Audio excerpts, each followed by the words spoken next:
Sam. Yes, ma'am.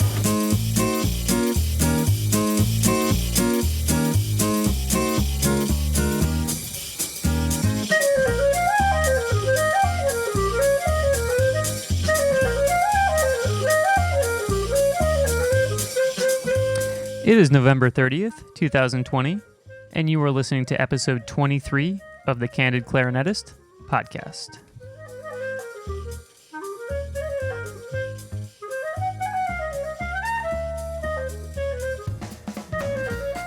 What's going on, everybody? Sam Rothstein here, acting principal clarinet with the Indianapolis Symphony Orchestra and host of the Candid Clarinetist podcast. If you haven't yet, please take a second to subscribe to the podcast on your favorite podcasting platform. Remember that we record and release a new episode weekly. If you want to join us for a live stream of the podcast, please head over to our Twitch channel at twitch.tv/thecandidclarinetist and drop us a follow. We record every Monday night at 8 p.m. Eastern, and the benefit of checking out one of these live streams is that there is an opportunity to interact with myself and my wonderful guests.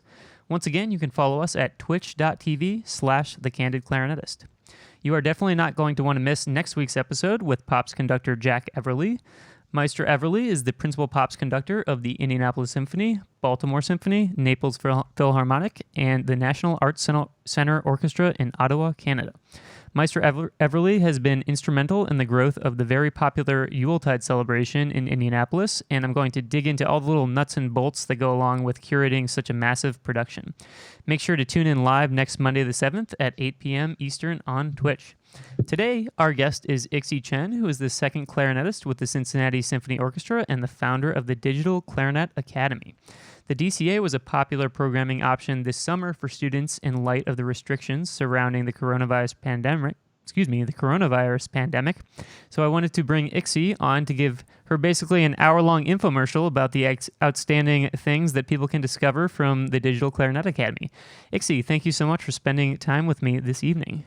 Hey, Sam. It's so great to be here. Thanks for having me. Well, it's absolutely great to have you. So let's just dive right in. And the first thing I want to ask you is, what was your inspiration around forming the Digital Clarinet Academy? I've been thinking about a digital platform for a long time, actually. It was probably a few years in the making. Just having students come to me, hearing people from all over the country taking lessons before applying to CCM, the College Conservatory of Music here at the University of Cincinnati. And just listening to, well, I wish I could have started earlier. I wish I could have had lessons more often, or I wish I lived somewhere where I could go and have weekly lessons with a professional in a major city. And so I started to recognize a need of students who maybe don't have the opportunity or the means or just the bandwidth. Their family doesn't have the bandwidth to drive them to lessons, and started to think about how I could help create an online or a digital space for clarinet learning. And it was through sort of by accident, just coming across a couple of courses on how to create online learning. And I jumped right in. I loved it. I thought, I'm going to do this. And of course, I never really had time between teaching and the orchestra job and also running Concert Nova. My time was pretty much taken. And so I said, okay, it's the fall of 2019. I'm going to do this. So I started writing out an outline I wanted to target younger clarinet students, those particularly maybe going into high school, maybe they had played in middle school and it was time to get a little bit better. Maybe they wanted to audition for the youth orchestra or the youth wind ensemble in the city. And maybe they just wanted a little extra help. And so I started this outline that was specifically targeted for 8th to 9th graders. And it was very slow going. And at the same time, I was taking this other course teaching me how to create a digital product. And so like learning how to set up lights, learning how to record yourself, learning how to create a website landing page, lead magnets, all that stuff. And I thought it was fascinating. So I was in learning mode for a long time. Come March of this year, suddenly we weren't playing, we weren't rehearsing, we were teaching from home. And I felt that it was a really good time to just try it. And so we bought lights, we bought equipment, and I just dived right in. Yeah, and I think that, the pandemic, obviously, I don't want to make the whole program about it, but I think it really gave a lot of people the necessary kick to sort of explore a lot of these side projects that people had been thinking about doing for a long time. And you, of course, already had the roots down because you started it sort of the groundwork in the fall of 2019. Is that what you said? Right. Fall of 2019. And so this was like, okay, well, I got all this time on my hands. Now maybe it's the time for me to just kind of jump off the cliff and let's go and let's make it happen. Exactly. Yeah. Yeah. Well, that's really cool. And I know that, well, I don't know anyone. I think I know a couple people personally that took the courses over the summer. But can you just talk about sort of what the Digital Clarinet Academy looked like in terms of program and how it's sort of evolved over the time of its existence? I guess it's been just about a year now. But you said it really kind of kicked in at the sort of like in March-ish is when you started kicking it into gear, I guess. Right. Yeah. So just finishing up classes at CCM, all the lessons there, concurrent to I was giving more master classes online, and then trying to write the outlines and scripts and record things. And it was such a interesting process because one, you're writing everything out that you've never really codified in the past. You just sort of sat down with a student and worked with them, Mm-hmm. right? But this was a project where you had to look from step one all the way through to putting things together. So you're talking about putting the clarinet together, the history of the clarinet, equipment, practice room, habits, things like then going into embouchure, air, support, posture, all that stuff. And it was interesting because I had my college students beta test the course for me. And then I got halfway through, and it was probably mid-April, and all the students said, "What am I going to do this summer? Everything's been canceled." I had a student going to Tanglewood, not going to Tanglewood anymore. I had a student going to NOI, not going to NOI anymore. Mm-hmm. So it did turn out that a lot of these programs ended up switching and offering a virtual option. But I felt like, you know what, let's do something about this. And so I contacted a few of my friends and said, "Hey, do you guys want to help put something together? I already have a platform. I have a website.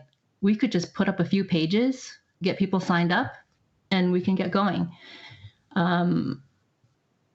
Having also taught CCM students for a while now, I wanted to address a little bit of the gap of what they experience after they graduate. So I wanted to address a little bit more in the DCA summer sessions about career options, about wellness, about injury prevention, to give them a little bit of a broader picture of what they might need to do or what options they want to have open to them after they graduate. So this is an area that's a passion of mine, to help people who have graduated and they're finding themselves working at the box office or at Starbucks or nannying or just trying to make ends meet without necessarily doing and getting paid for making music. Mm-hmm. And if you have gone onto the Concert Nova website, you would have seen something called Next Generation, which was in its fifth year of presenting a program for the graduate students or people who have just graduated from their master's or doctorate, to teach them every month about entrepreneurial skills. And so I just wanted to include this aspect on top of clarinet excerpts, clarinet, how to perform, how to, what are the foundations. So I built that into the summer sessions. Wow, that's amazing. And it sounds like you really had like you hit every sort of aspect of clarinet life in the summer sessions. And I want to go back to something that you said earlier, which is that you actually had to write out your lesson plans. And I think that's a really interesting point to make, because I think a lot of us, professionals at least, when we get into the orchestras or whatever, we know a lot about clarinet. We know a lot about music. We know a lot about how to be a professional. But we never have to actually articulate it in writing. We just kind of do it, And I'm sort of finding this with my podcast where, when I first started, I was like, okay, I'll just interview some people and we'll talk to them and get to know them, and that'll be that. And then I started sitting down and realizing how many different things were associated with being a clarinetist and being a musician. And then you're just swimming with all these ideas and all these topics you can talk about. So you mentioned a few things yourself, which was injury prevention and entrepreneurship and stuff. What other things do you also, because I know you've also had like repair technicians in to speak at the sessions, and what's like some of the things that maybe people wouldn't think about, even they know that they do it, but they don't necessarily think about it. What are some of those topics that you try to cover in the sessions? Yeah, we definitely wanted to get the Melanie Wong came, and Mark Jacoby came, and Tomoji. Just an aspect of understanding the instrument you're playing, being able to make a quick fix, especially now when you can't really travel or you have to ship your instrument over to somebody. We had Ramon come and talk about mouthpieces, and Brad Bain came, talked about his mouthpieces, and Lee Livengood. Just these makers who, Brian Corbin was there, makers who were able to share a little bit about the craft of creating something that is so essential and personal to you as a musician and artist. And that we sometimes feel a little disconnected to. A lot of students feel disconnected to who is actually making their mouthpieces, barrels, their instruments. Francois Clark came on and talked about the buffet process. But I think understanding your instrument on a different level, just knowing, all right, so this is how the mechanism really connects, or this is how Daddario and Van Doren came as well, talking about reeds and the manufacturing process. Just getting behind the scenes a little bit and knowing that, hey, you know what? I'm really interested in and curious about that. I kind of want to check that out a little bit more. Maybe it's a career path for me. Yeah, and it's good. Oh, sorry to interrupt. I just think it's great to expose people to all these different things, because I think a lot of people are, you go to conservatory and you get surrounded by all these amazing players and these amazing teachers, and it's like really one track, boom, orchestra, let's go. How do I get there the fastest? But there's a lot of amazing players that become arts administrators. There's a lot of amazing players that become mouthpiece craftsmen or repair technicians. And so I really think that you're doing a valuable service to our industry by exposing all of these people to, the different aspects of just our industry. And I think the one thing that we all have in common is that we just love music, right? That's sort of the one thing that connects all of us. And it was fascinating to me when I had Francois Clark on, and he just talked to me about how much he just loved traveling the country and listening to the different orchestras. And it never really struck me, because I was just like, oh, he just, he makes the instruments, or he doesn't even make them himself. He's like in charge of the people that make them, right? Right. Anymore. He used to make them, but it was just fascinating. I was like, oh, this guy just loves music, like probably more than the rest of us do, Yeah, well, when we're in college, we don't really see our path that clearly. My first question to incoming students is, where do you see yourself in 10 years? What do you want to do? What's your biggest dream? Inevitably, it's always, I want to play in an orchestra. I want to be principal clarinet. I also want to teach, and I want to play chamber music. Right. 1, 2, 3. Yeah. I'm like, okay, let's find a way to get there. Yeah. Okay, what orchestra do you want to get into? What's your dream orchestra? I don't know. I'll take any job. I'm like, no. You have to have a very clear path. You have to see exactly what it is that you want to do. And here's the thing. I mean, who knows where we're going to be with these orchestras in the next year, in the next 5 years? Who knows how hard of a hit this pandemic has been, right? Mm-hmm. And even before the pandemic, it was never going to be a certainty. Now, I'm the first person who will say there's a place for everybody. I firmly believe that there is room for everybody. Maybe not as principal clarinetist of the New York Philharmonic, right? Right. But there's something out there for you. But to illuminate other paths, like this is how Melanie got from being a music major, a clarinet major, to being one of the most sought after repair technicians in the country. Or this is how Brian was able to get started. I mean, he's so young. He's still in his 20s. Right. And he's all over the place. He's shipping barrels everywhere, instruments everywhere. So how did he go from being a clarinet major to creating and crafting clarinets, right? Mm-hmm. So I find that process very interesting. And the first thing I ask them to talk about before the class begins is just tell us a little bit about how you got where you are now. And what were the motivations and who were the biggest influences on that path, and who was there to support you when you felt like, I'm not sure I'm doing the right thing. Yeah, well, I think that's an important point, because it's like you feel like a black sheep if you don't want to be in an orchestra, you know? And I had Andy Hudson, who's a professor at UNC Greensboro. I had him on a couple weeks ago, and he even told me after the show, he's like, you know, Sam, like, I remember we were standing outside of the music building, and I was like really frustrated because I was taking these auditions, and I didn't want to take the auditions because I didn't really want to play an orchestra. And you told me, you're like, you know, you don't have to do that, like, you know. But sometimes people just feel like this, you know, I'm a failure, or I'm weird because I don't want to, you know, do the same thing that everyone else wants to do. But I think the truth of the matter is like, it doesn't mean you're any less successful. In fact, oftentimes you can be more successful doing other things. Absolutely. You have to find your gift. You have to find your unique set of skills and talents that add up to something that you can offer to the world. We had Carrie Landry on, who's the clarinetist of Acropolis Quintet.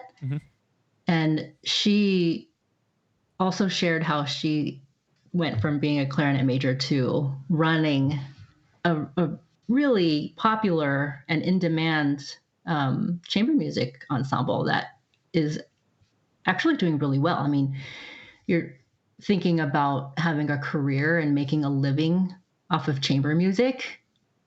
I mean, Emerson Quartet, you know, you can name top 10 string quartets who can actually make a living, right? So, I mean, having the students hear from someone like Carrie was like, whoa, I had no idea that I could possibly do that. And she shared some of the things that the group is doing now. They're helping people who want to start chamber music groups learn about 501c3s. They have a mastermind that helps them write a business plan, put together a proposal, write a grant, create a presentation, market themselves. And so not only do you have to find and be able to connect with other people to start a group and work with them, you have to be able to present it to the world and make it viable. Yeah. And yeah, it was brilliant what she shared.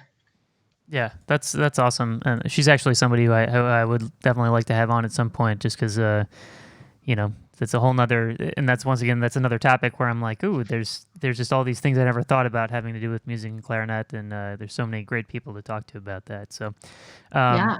well, that's And great. Oh, sorry, go ahead. another person who you might consider is Tracy Friedlander. She's on there. Yep.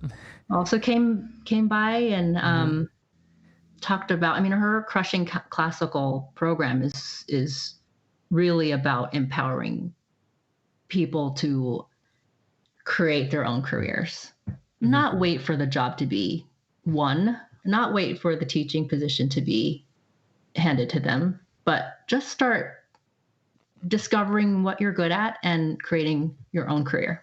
Absolutely. Which I love. Yeah, that's definitely the right mindset, I think, nowadays more than ever. Because and we're a little off schedule here, but that's okay because I love this conversation. I think that our industry is just, it feels like to me, ever since I've been in the professional world, it's just like always teetering on the brink of disaster. It's like there's always these articles. Oh, orchestras are failing. You can dig up articles from like 1950 that say the exact same thing. And somehow they always manage to survive. But there is a need for ingenuity and creativity and new ideas. You can't just keep doing the same thing because those things kind of lose their demand after a while. And so you have to morph and change and figure out, okay, what do we need to do now that maybe we weren't doing 30 years ago? And I think having more critical thinkers in the industry is vitally important to continuing that path. Yeah, absolutely.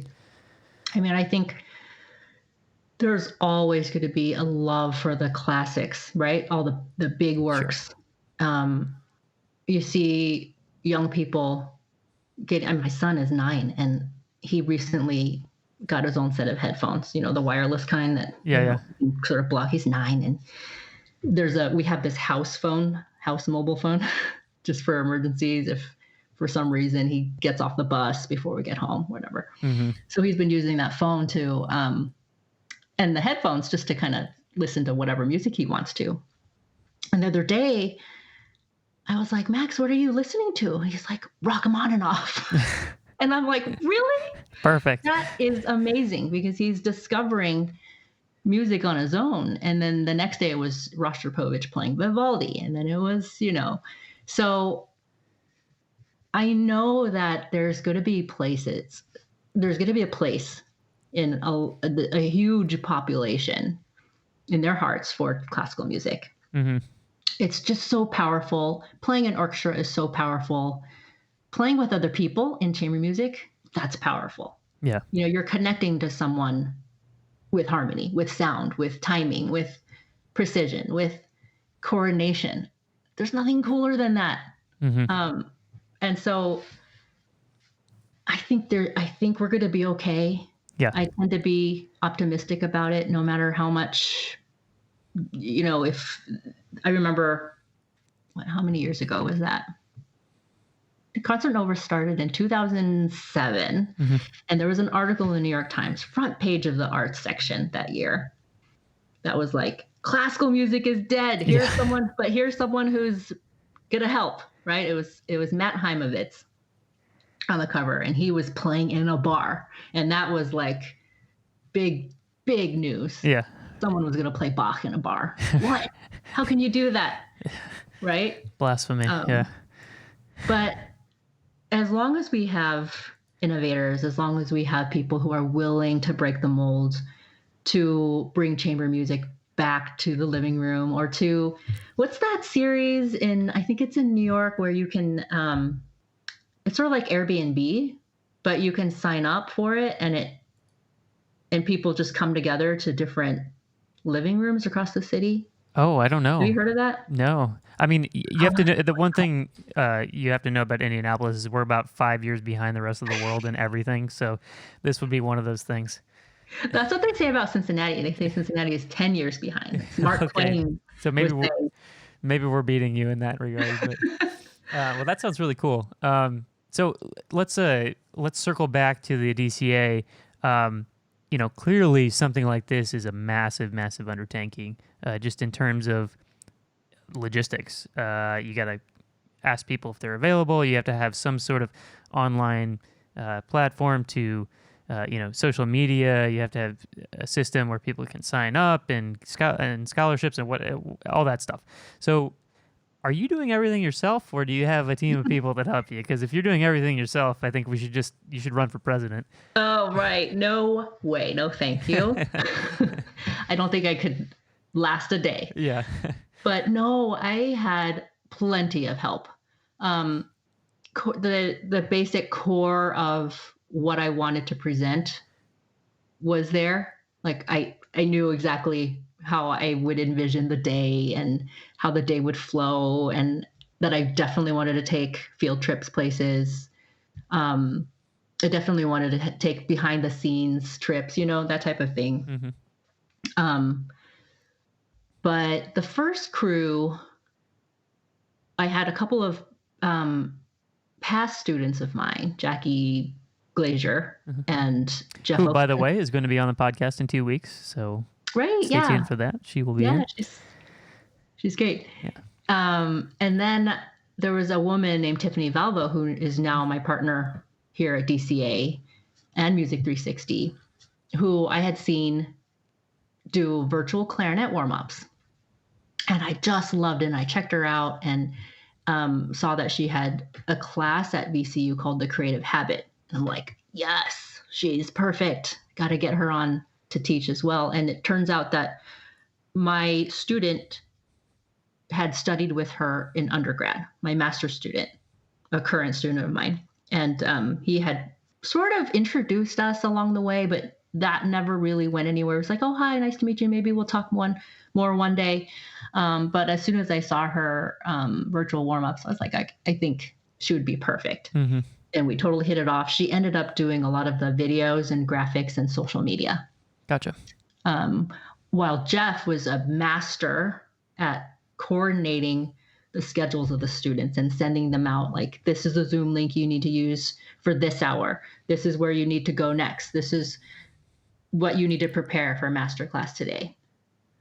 So between the three of us, really, it was a really well-oiled machine. And then I kept them on to coordinate for the second and third sessions. Well, if you need a podcast branch, let me know, and I'll be right there for you. You got it. Let's talk more after. Sounds good. So, of course, my teacher, Lori Bloom, is a good friend of yours, and he always spoke very highly of you as an educator. And I know you're very, very passionate about education and teaching. So was it, what came first? Did the teaching or the playing come first? Like, were you like, I'm going to be in... Okay. Oh, no. I wanted to be, yeah, on the stage. Sure.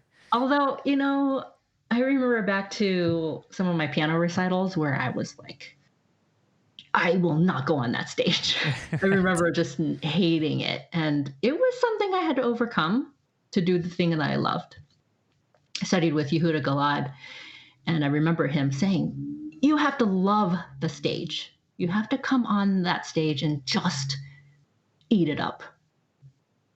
And I was thinking, gosh, maybe I'm not cut out for that. I don't love the stage, Mm-hmm. And I don't think you have to be a soloist. You don't have to have that principal clarinet quality to love making music with others. And it took several years before I realized there are some people who are better at supporting. They're better at a supporting role. Mm-hmm. And I felt that was me. Like I feel like I could play second to anyone. Mm-hmm. And I love the challenge. There was one year when we didn't have a principal here, and every week a new person would rotate in. Mm-hmm. And I loved that. Yeah. I loved meeting that challenge. I loved just seeing how quickly we can find a way to meld and blend and to find that sweet spot. Uh-huh. But I do realize I'm never going to be that soloist or that principal. And that's fine. Yeah. In fact, if you go to Europe, they peg you. you're a second player, or you're going to be a principal. And like French horn players, or you're a high horn, you're a low horn, right? You sort of have tendencies. You have traits that would better support a certain role. And so I love it. I wouldn't trade it for the world. I think the teaching came along, it was Steve Cohen, who was here at CCM when the school said, let's get some adjuncts to come in. And he invited the CSO section to come teach. And I quickly fell in love with teaching at that level. There's something very special about sending someone on their way into the world and helping them find individuality, finding artistry, finding their own voice, which is immensely rewarding to me. And so I think I'm better with the master's students, with the doctoral students, than I am with incoming freshmen, honestly. While I love all my students, it's that transformation going into the real world, watching their evolution into kind of from being uncertain into people who have conviction, people who are committed, people who know what they want to say, and then helping them find their path. I just love that. I love empowering young people. Yeah, that's great. I'm sure it's pretty cool too when you see them leave and then they get jobs and then eventually they become your colleagues. I think that's probably a pretty cool thing for you to see as well. Absolutely. Yeah. Very cool. So obviously you did the summer sessions with the DCA, and it's continued past that. Because now you have, can you maybe just describe like what kind of offerings are out there now? And I think there's like a monthly subscription or something to that effect. So, Exactly. for the benefit of our audience, can you just sort of describe what they can sign up for now? Yeah. So around the third session, I got to thinking, would I go back to the course that I was creating? It was called Foundational Excellence, and I probably recorded 25 videos for it. And there were 20 to 25 videos left to record. And there still is. I haven't really taken that up yet. But just feeling the pulse of getting to know the clarinet landscape a little bit over the summer, meeting colleagues, meeting peers, being more engaged and active in Facebook groups, just meeting more people, and all thanks to our Zoom connection and all the activity that sprung up as a result of being quarantined. I was able to feel out what people kind of needed, and decided that people want connection. People want a community. How do you reach those people? How do you have to use social media? Is there a way to, I started thinking about all these questions surrounding just the national atmosphere right now. People are in school. They're going to go back to school and not necessarily be able to play with one another or see their teachers or have contact with any of the other students. Like right now at CCM, our students have 2 hours assigned in a practice room, and they're assigned to a pod of 4 or 5 people. And when they go to school, they don't run into anybody.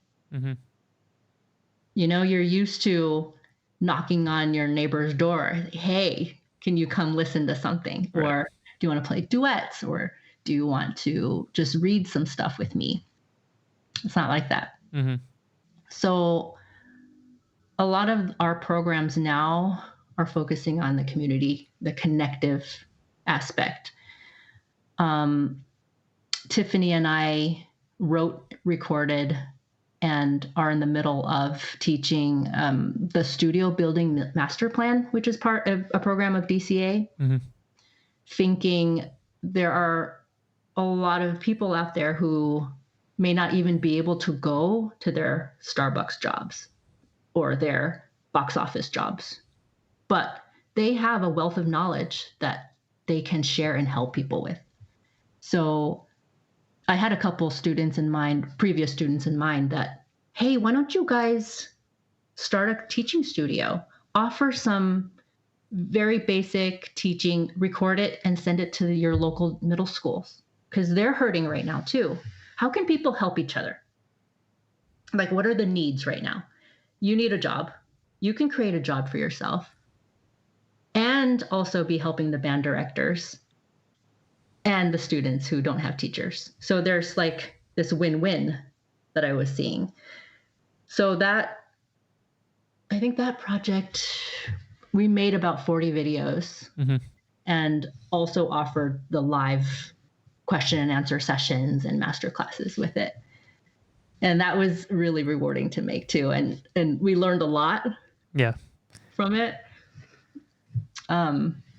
We also do have, you mentioned the monthly membership. That's called Thrive 360, which is a program that is based on three main ideas. The overreaching idea is that your training is not enough and your training is not all you have. So it's based on that principle of when you graduate, you've got to keep learning in order to create the career that you want to create. Pillar number one is you don't perform enough. You know, you're graduating from school having had how many recitals? 2, 3, maybe? Yeah. Solo recitals. Yep. If you're a master student, maybe you have 2 solo recitals, and then you're a master of performance. Right. Right? It just you're a seems master. A little like it wasn't quite adding up. You're still not crossing that bridge from practice mind to performance mind enough. Right? Yeah, right. Second one is you're not diversifying your approaches. You're not learning from enough different perspectives. Yes. You're in your traditional box of learning. Do this exercise, do this set of etudes, do that. So are you, sorry to interrupt. Are you a big proponent of letting your students, I guess they can do whatever they want, but I was always very pleased with my teachers because they were like, please go take a lesson with so-and-so, go hear this masterclass, go do it. You know, because I think you're right. I think people kind of get in their boxes and they get told one thing, and that can help when you're a little lost and you need some direction. But in terms of like broadening your knowledge base, I think it's can be detrimental. Yes. I am a big proponent of take lessons with other clarinet teachers and other instrumental performers. Yes. Absolutely. Yeah. Or take a lesson with a singer. Yes. Or take a dance class. Yeah. Or go ahead. Oh, sorry. I was just going to say, I think that, that's a big thing that I try to do when I'm preparing for auditions and stuff is play for everybody, because, and you mentioned singers and they have a really interesting perspective. And I was lucky because I studied with Laurie, and of course I believe his mother was an opera singer, and so he grew up around that. He grew up around a lot of professional singers, and so he really taught clarinet in a very vocal way. But like, if they hear you breathe in a certain way or phrase in a certain way, they're going to have a certain comment that maybe you or I wouldn't have, because we're like, oh, it's a clarinet, so we're going to, of course he's playing the stuffy B flat, or whatever the case may be. So I think that's really important that you bring that up. And I think also with your programming and all the different guest artists that you bring in, the students get exposed to so many different people and perspectives, and they're all totally different. And I love that. I think that's so great. Oh, I think it's a necessity. Yeah. We're bringing in a CrossFit athlete in December in the month. So every month we have a different elevation or focal point. October was bel canto with Dan Gilbert and a soprano named Donata Cucinotta. Oh, yeah, she sings with the ISO all the time. Yeah, Yeah. she's fabulous. Uh-huh. So funny. Yeah, she's great. Really engaging, so upbeat. And she was explaining what bel canto is, how people achieve it, how sopranos are able to, or singers are able to sing a 3-hour opera and not be dead tired. You know, what is their support system? How does that work? Let's get on the floor. Let's do, some work with our abdominals, Yeah. Uh-huh. So bel canto, not just from a clarinet teacher, like makes the whole subject 3D, right? Yes. Yeah, exactly.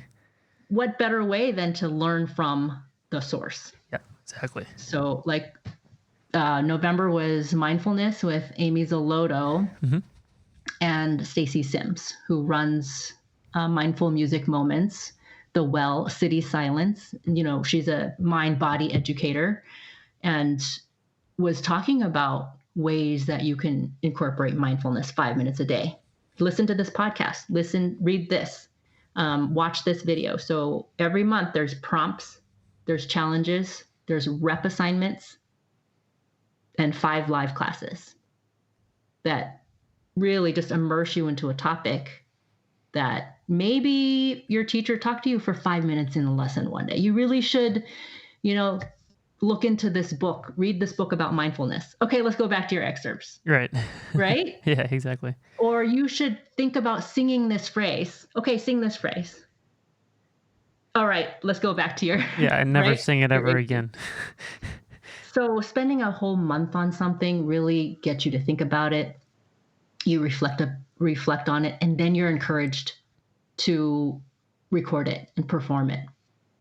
So if we have this digital recital hall where everybody's face is, in a line, and you can click on someone and go hear their performances.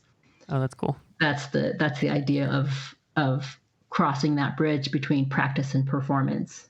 Hitting record, not just hitting record, but then hitting publish or post, or really getting it out there, and not being tied down by perfectionism, not being held back by doubt or fear of it's not good enough. You are where you are, and we're talking about bel canto this month. So put out your best bel canto rendition of Rose 3 or 2, right? Yeah. Doesn't matter what it is. Just get used to putting it out there and not apologizing for it. Yeah. So can you tell us what December is going to be? Because I actually do CrossFit, so I'm interested to hear who the CrossFit athlete is. Oh, Hannah Hardy. Okay. I don't Hannah think Hardy, she is from Richmond, and she is a competitor. So she probably has 6 or 7 competitions every year. Yeah. It's very similar to maybe what a schedule of audition, like if you're on the audition circuit, what that might look like. Yep. Maybe if you're lucky. Yeah, that'd be a busy year for sure. Yeah. But just the idea of training and training and training and training. Sure. And then having to prepare mentally, physically for one big moment. Right? Mm-hmm. How do we approach that? So Jonathan Gunn is the clarinet teacher for that month. Great. For December, for this month. Mm-hmm. The prompts are for the students. They just got it today. They got their packet, and the prompts are, well, what do you usually do to prepare? What are the steps you take? The prompts from Hannah are just track your sleep, track how much water you're drinking. What are your physical habits? When do you eat? Do you eat regularly? There's this aspect of preparation that I think we're at a loss about. When you're young, you're sort of like, well, all the audition classes I've ever taken have told me that I need to prepare for 8 weeks before, and I need to do this and I need to do that. But I don't think it gets deep enough to being aware of our tendencies, being aware of when our energy is up and when it's down in a certain day. Mm-hmm. So a certain time of day. So let's say you're going to be slotted into the 4 o'clock hour, and you're like, I know because I've observed myself that that is a low energy time. Yeah.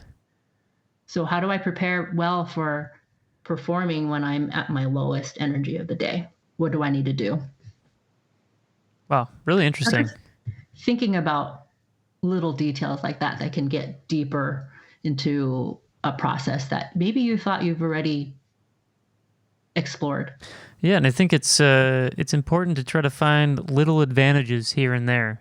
Just try to, even at that level, if you're going from 90% to 91%, that's a huge change. And just finding little advantages like that. Make sure you're hydrated. Make sure you know your sleep. Make sure if you know you're at a low energy time, how do you sort of navigate around that? Whereas maybe before, like you said, you weren't thinking about that. And I think that's really important for auditions and performances. Just knowing what you need to do to kind of like be at your best at those times. And I love the angle of taking a professional athlete, or a competitive athlete, and getting her perspective on that. So that's really cool. I really commend you for that. Join us for December. Sure, I'd love to. I'm not doing anything else, so I'd love to join you. We start with trainings back to back. So Hannah will be training, presenting, and then Jonathan will go in the next hour. We take a little break, then he'll go. And then he's assigned the Prima Rhapsody, one of the Rose Etudes, and a couple of excerpts. Cool. So stuff that people probably already know. So they're not, if they have juries or whatever's going on at school, they're not feeling too overwhelmed, but they could still engage and prepare. Right. For sure. Well, that sounds like a great month. So one thing I wanted to ask about you, you certainly have this reputation in the clarinet community. You're very much an innovator and an entrepreneur. So you said you were really going down that performance track and that you really wanted to do that. So what kind of like what flipped the switch for you where you were just like, you know what, I want to explore these other projects? And maybe you can also you mentioned Concert Nova a couple times. That's one of your side projects as well. So can you just talk about, Ixi as the entrepreneur, like how that sort of came to be? Oh, quite by accident. I don't know one single musician who just plays music and that's all they do. I mean, just thinking about my colleagues, Randy Bowman, our principal flute player, is an extraordinary pen artist. One of my violin colleagues is an extraordinary potter. There's a man in the bass section who is a photographer. We're all multi-passionate human beings, and we're human. Mm-hmm. We have interests. Some people, Eric Kim, right? In Indy. Yes. He teaches there. Mm-hmm. He was a really great chef. Like, people find ways to be creative. People find ways to renew themselves. I think playing an orchestra is one of the biggest blessings of my life, but it's not all. Mm-hmm. It's something that I think I still get immense pleasure from playing that job, being able to play beautiful rep every day. Well, not every day now, but when we're back in, day in and day out. Mm-hmm. But there's other things that I think we all want to do. And there's a time when maybe it's good to explore those things. Yeah. So for me, I think the chamber music came early. I mean, I always wanted to play chamber music. I always wanted to have an outlet for chamber music and to create programs. Concert Nova was basically, I was in my 20s when I joined the Cincinnati Symphony. And so I had a lot of friends around town who worked for P&G, who worked for Amazon. And we'd go out, we'd do happy hours and meet people. And they'd always ask me, hey, what do you do? Where do you work? I'm like, I'm at the symphony. And they say, wow, that's really cool. I love the symphony. That's so awesome. What a great job. I'm like, are you going to come down and catch a concert? Oh, no. No, that's not for me. I can't sit still that long. Like, It's dark. I'm like, really? Why don't you come try it? No. I mean, I It's have a dark.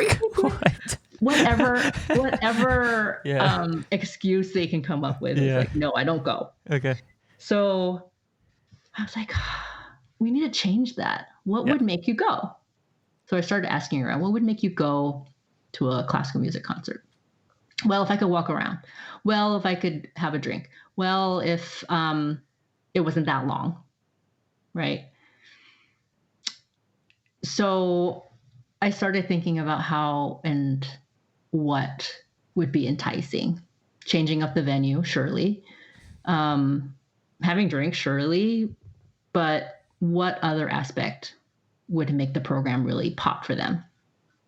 And sort of came to rest on the idea of multidisciplinary collaboration to tell the story.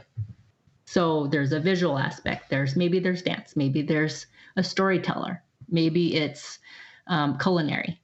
Maybe we have it in a restaurant, and the food kind of it supports the music or it illustrates the music. Mm-hmm.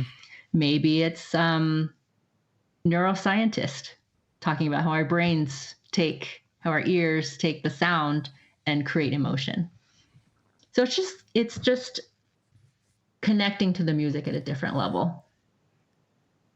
Yeah. And now we're in our 14th season. Wow. It's hard to believe. Yeah, good for. I remember. Ralph Sciano is a dear friend of mine, and he's a colleague of yours.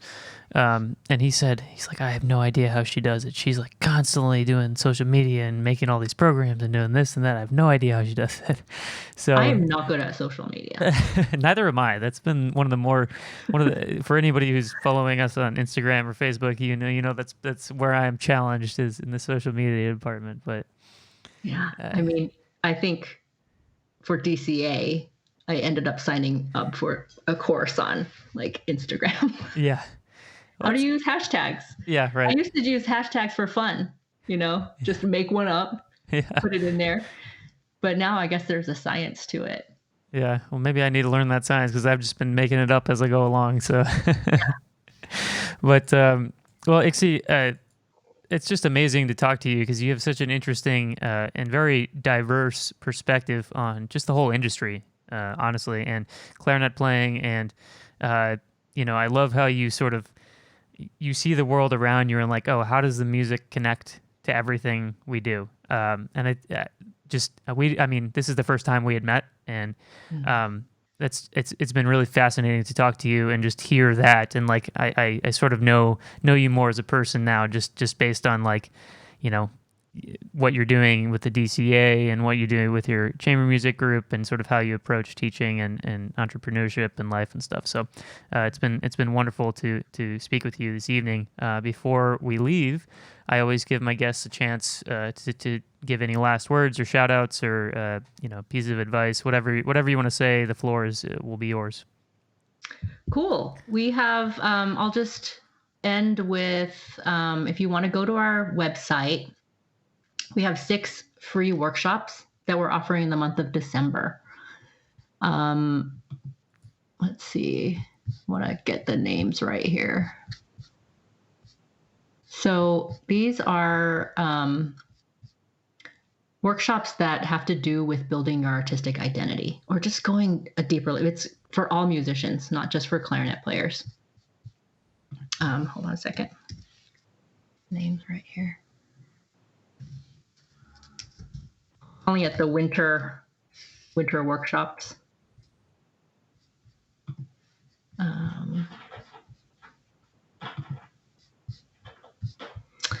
And there we have Jackie Glazier giving one. Mm-hmm. She and her brother Doug are doing stress management. And then my husband, Ted, who's a cellist in the Cincinnati Symphony, is doing the art of diving in. Like just jump in and do it. You learn by doing. He conducted an opera. He ran a marathon. He jumped in and learned how to surf. Just do it. Tiffany and I will be doing 2 workshops. One is taking your practice mind to your performance mind. And the other one is skill stacking, how you can combine rather ordinary skills into something extraordinary when they're put together. Mm-hmm. And then there's a saxophone player named Don Paul Call, who's doing building your artistic identity. And then 2 cellists. One is Alan Rafferty, one of my colleagues at the CSO, and his wife, Sarah Kim, who run the Cincinnati Young Artists program here in Cincinnati, are doing a talk on performing mindset, practicing mindset, and optimizing learning. So there's something for everyone. You can sign up for all of them. There's 6 total between December 9th and December 19th. So hopefully you'll take advantage of that and come and say hi. Yeah, and is it digitalclarinetacademy.com or is it? Yeah. Okay, digitalclarinetacademy.com. So check it out there. I know you guys are on Instagram and Facebook. Is Exactly. that Instagram and Facebook? So check them out. Ixi, thank you so much for joining me tonight. I hope you enjoyed it. I hope you enjoyed our discussion. I know that I really enjoyed getting to know you and hearing all your thoughts on this and seeing all the great work that you're doing with the DCA. I look forward to checking out some of the workshops and sessions sometime in the near future. Yeah, definitely come by, Sam. It was really great talking to you, and I hope this is just the beginning of a friendship. Absolutely, sounds good to me. We're almost neighbors. We're a couple hours away, so I feel like this will be a good start. So Definitely. yeah. Well, for our new listeners out there, we are making our final push in 2020 to reach 500 Instagram followers. I think we're around 435 now, so I think we can do it. So make sure to check us out on Instagram at The Candid Clarinetist. Also, be sure to stop by our website at candidclarinetistpodcast.com, where you can find more information about myself, the podcast, and links to all of our content platforms. And just today, I launched my merch store. So if anyone wants a t-shirt or a coffee mug or something, stop by. All proceeds support the Candid Clarinetist podcast. And once again, I am Sam Rothstein, and thanks for tuning in to the Candid Clarinetist podcast. Well, thanks.